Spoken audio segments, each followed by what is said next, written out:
Hello ladies and gents! Welcome to my vlog. A day in my life as a college student na walang pasok at tindera for today's video. As a routine, maaga akong nagising to get myself ready sa magiging ganap ko buong araw. And I start my day by working out sa salas ng bahay. After ko nga mag-workout ay naligo na ako at pumunta sa store dahil 45 minutes away lang naman ito sa bahay namin. Nang makarating na nga ako ay hindi pa masyadong nagbubukas ay may bumili na. Bueno mano po. Matapos ko nga mailagay ang ibang product sa estante ay binuksan ko na at para makapagsimula na rin sa trabaho. Bago ko nga po ilagay ang ibang mga products ay pinunasan ko muna at nilinis ang paglalagyan nito. Dahil open area itong pwesto namin ay prone kami sa alikabok ng buong kali. Opo. Minsan nga po ay natatawa na lang ako sa ibang customers na kung makapagbigay ng bayad ay parang naglalaro ng taxi sa kanto.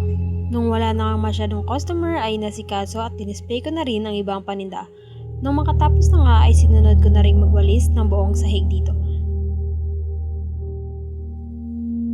Si Piho magbilang-bilang ng pera pero ang totoo, yan ang simula ng aking trabaho bilang tindera, kahera, at kung ano pang gawain dyan sa store dahil ako lang naman mag-isa ang nagbabantay dyan. Paupo-upo lang muna ako dyan habang nagbabantay ng nakasalang na sinaing at nag-aantay rin ng mga customers. Dahil sa wala pa nga pong masyadong customers ay naisipan kong mag-repack muna ng asukal at asin. Diniretso ko na lang rin itong ilagay sa kani-kanilang tray. Nung matapos na nga ay niligpit at nilinis ko na rin ang aking mga pinanggamitan at dinaanan.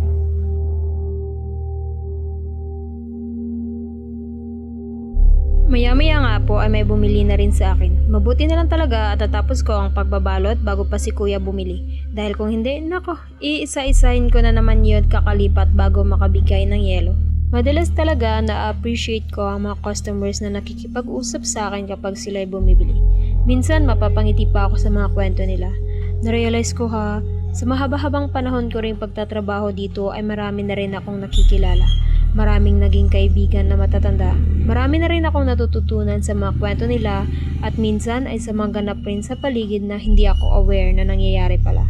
Para sa akin, napaka-healthy niyan sa well-being ko at sa growth ko na rin bilang tao.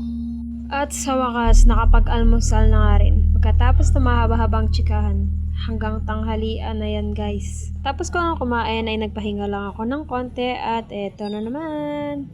Nagbalot na naman po ako ng ice water para sa paninda dito sa Tiangge.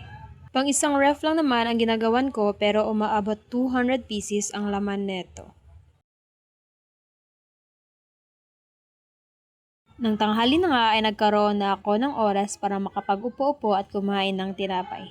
Dahil sa sobrang init dito at walang masyadong customer ay nakaidlip na rin ako. Nang hapon na nga at wala nang sinag ng araw ay nag-display na ako ulit ng mga paninda.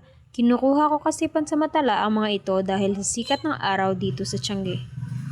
Inasikaso ko na rin ang pagkain ko at naghapunan na dyan. Bukod sa gutom na ako para busog na rin ako bago umuwi ng bahay. Gusto ko palang pasalamatan ang mga nanonood ng vlog ko. Pangalawang video pa lang po ito pero masaya po ako sa mga papuri na natatanggap ko. Salamat sa suporta guys! At gusto ko rin sagutin ang tanong ng iba kung scripted ba ang voiceover ko.